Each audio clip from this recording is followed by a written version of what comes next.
bunuh diri dengan meneguk baygon mungkin, atau obat nyamuk mungkin, dan seterusnya, atau bensin. Nah ini salah satu azab yang Allah akan timpakan kepada mereka kelak di neraka jahanam. Mereka akan apa? Makan, mengkonsumsi makanan yang dulu dia makan ketika di dunia. Kalau dia matinya gara-gara meneguk bensin, ya nanti udah terus itu diminum itu. Kalau matinya gara-gara minum baygon mungkin baygon terus dan seterusnya lah kira-kira. Ya ini kan salah satu ancaman yang disebutkan oleh Rasulullah bagi orang-orang yang na'udzubillah bunuh diri, ya Bapak Ibu ya. Dan memang bunuh diri itu, bunuh ke diri katanya, adalah salah satu dosa besar memang itu.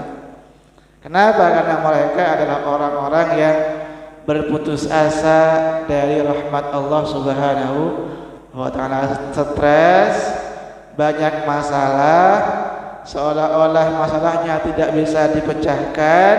Kemudian solusinya adalah katanya gantung diri, katanya, padahal gak begitu.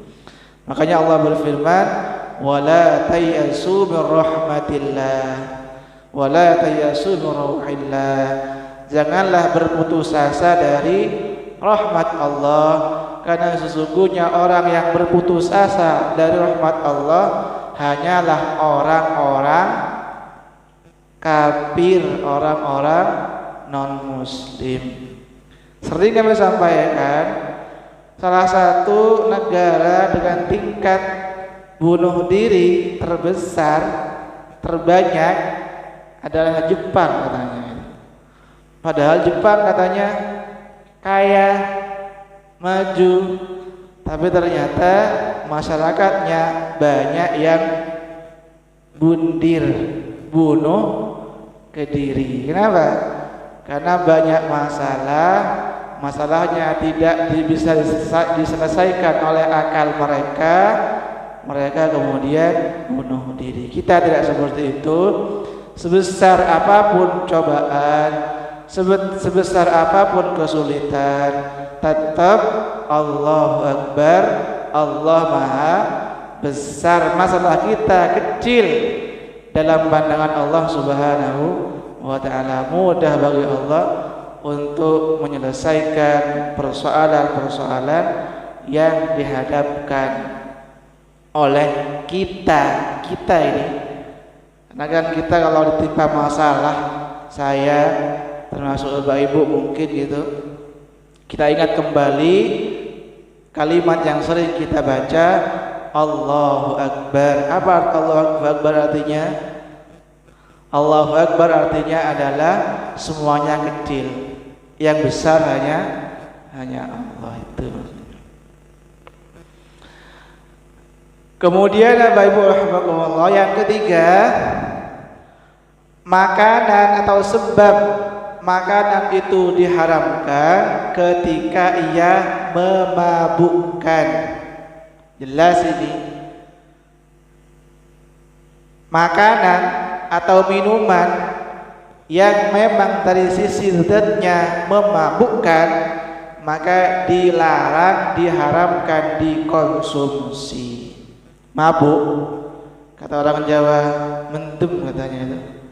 Mabuk, makan atau minum yang memabukkan itu jelas diharamkan oleh Allah Subhanahu wa ta'ala.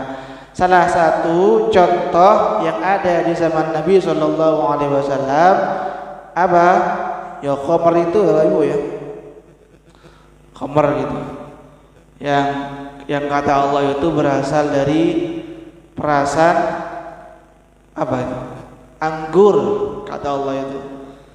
Sebagaimana Allah firmankan dalam Al-Qur'an surah An-Nahl ayat ke-67, Allah berfirman, babin thamaratin nakhil wal an'am tattakhiduna minhu sakaran wa rizqan hasana.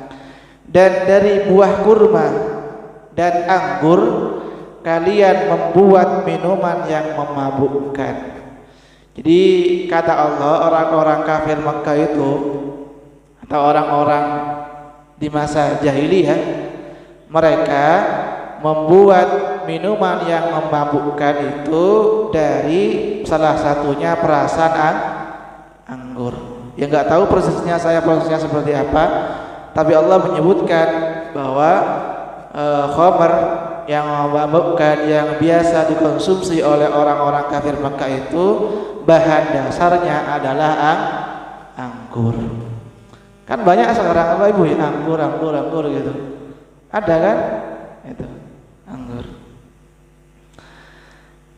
Dan memang Bapak Ibu rahimakumullah, pengharaman khamr dalam Islam itu memang bertahap Bapak Ibu ya. Jadi tidak langsung plek, tidak langsung ujuk-ujuk diharamkan khamr itu. Bertahap. Kenapa? Karena memang untuk mengubah kondisi kemaksiatan yang sudah melekat itu memang tidak bisa diubah dengan sekejap mata, tidak seperti membalikkan tangan.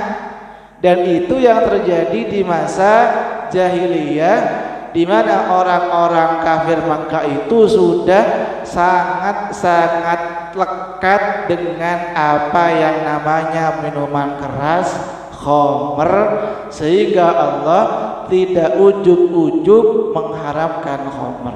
Bertahap. Ayat yang pertama turun yang menjelaskan tentang khamr, di antaranya adalah surah Al-Baqarah ayat 219. Allah Subhanahu wa taala berfirman, yas'alunaka 'anil khamri wal maisir qul fihima ithmun kabir wa manafi'u lin-nas, dan seterusnya. Mereka bertanya kepada Muhammad tentang hukum khamr dan judi. Jadi orang-orang di zaman Nabi bertanya kepada Rasulullah tentang status hukum khamr dan judi. Dijawab oleh Allah, katakan Muhammad kepada mereka yang bertanya itu bahwa khamr dan judi itu ada manfaatnya sedikit, tapi jauh lebih besar mudaratnya. Itu pertama. Jadi pelan dulu. Kata Allah, khamr dan judi ada manfaatnya sedikit, tapi jauh lebih besar bahayanya. Itu pertama. Selang beberapa waktu turun ayat lagi, surah An-Nisa ayat ke-43. Allah berfirman, ya ayyuhalladzina amanu la taqrabus salata wa antum sukara hatta ta'lamu ma taqulun. Ayat.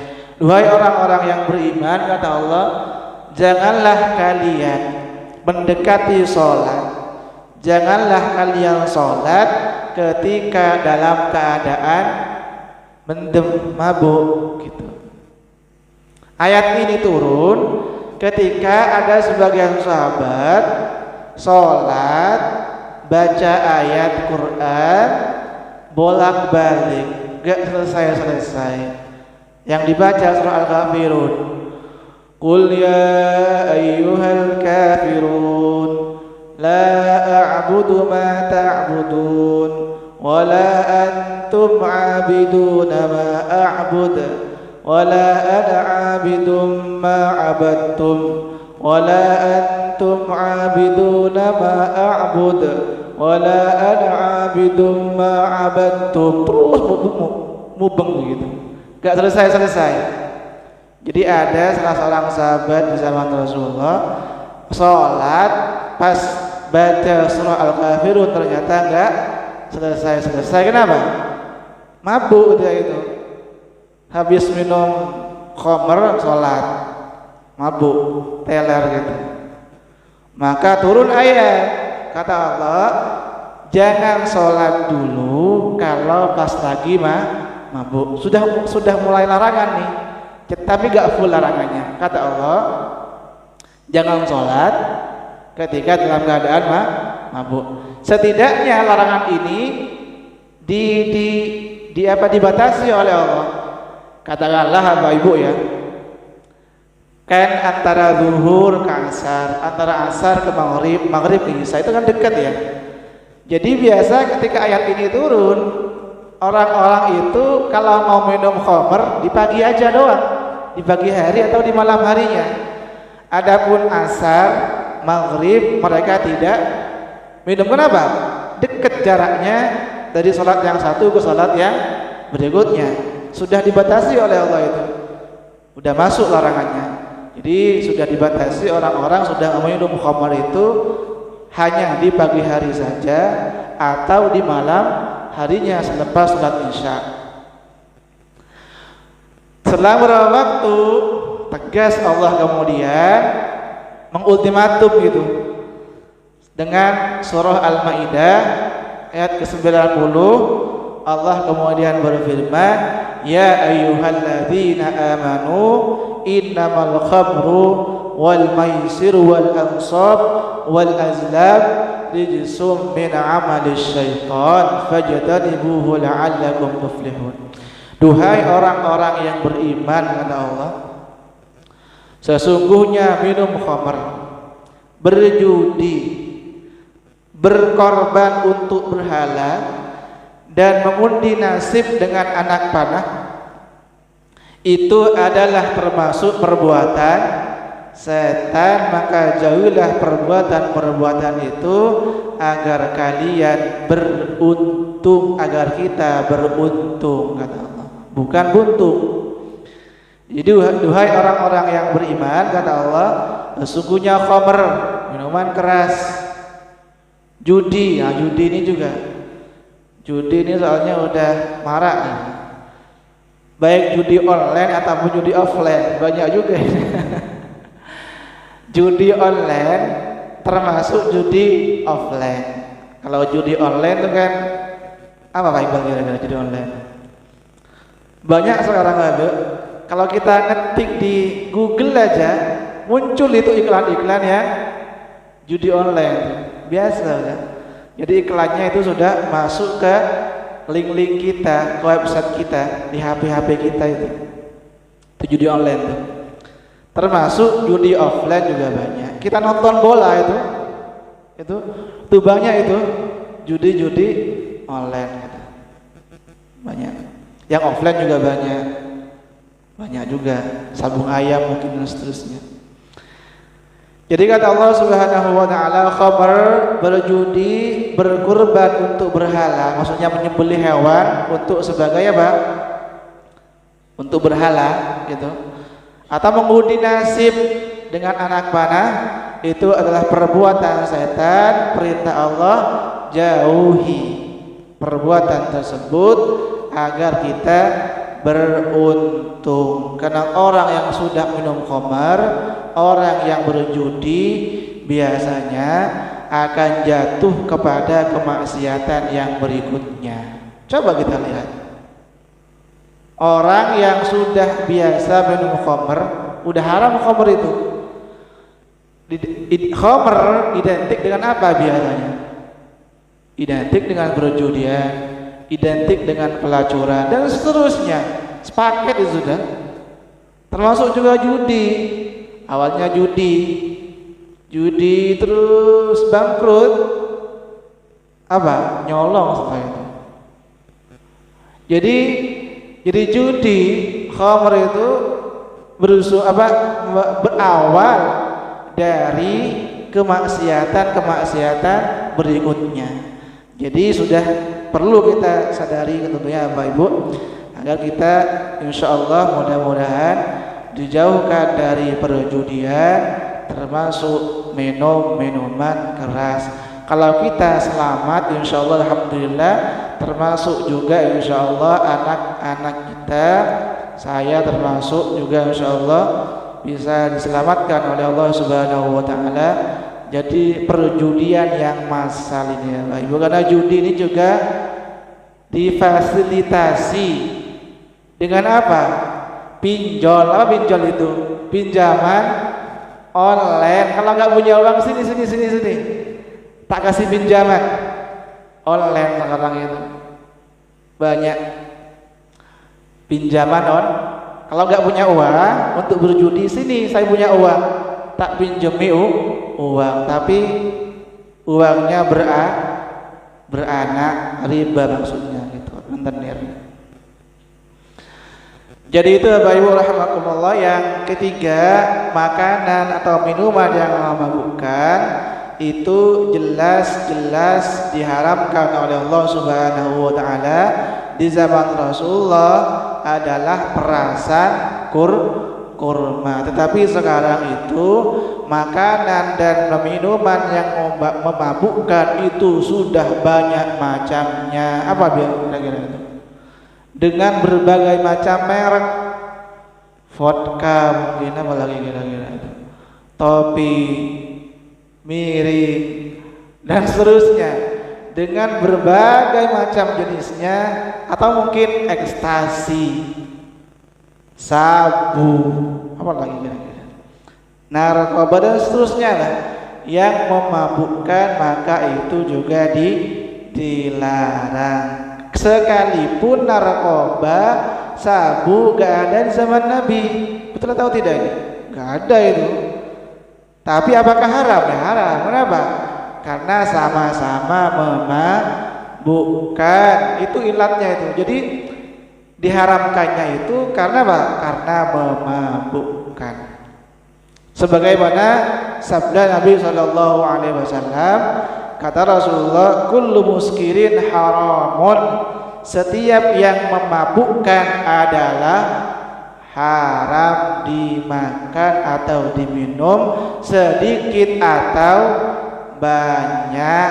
Sebagaimana kata Rasulullah dalam hadis yang lain, ma askara kathiruhu faqaliluhu haram. Sesuatu yang apabila banyaknya memabukkan, maka yang sedikit juga haram. Setetes haram, sebotol juga haram. Sebotol haram, setetes juga haram. Sekalipun orang yang minum itu belum mabuk. Jadi katakanlah ada pemabuk gitu, orang pemabuk tobat gitu, tobat insaf gitu. Kemudian ternyata setelah beberapa waktu dia kambuh lagi, kembali ke maksiat lagi. Ternyata dia minum khamr sak botol, belum mabuk dia. Apakah haram kira-kira itu? Ya, tetap haram gitu.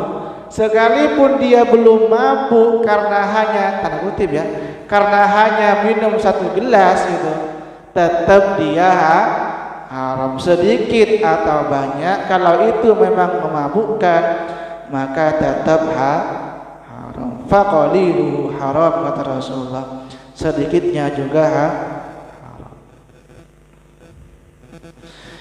Jadi itu mungkin Bapak Ibu rahimakumullah, setidaknya kami sampaikan bahwa sekalipun makanan hukum asal, semoga bermanfaat dan dicatat amal ibadah berpahala di sisi Allah Subhanahu wa taala.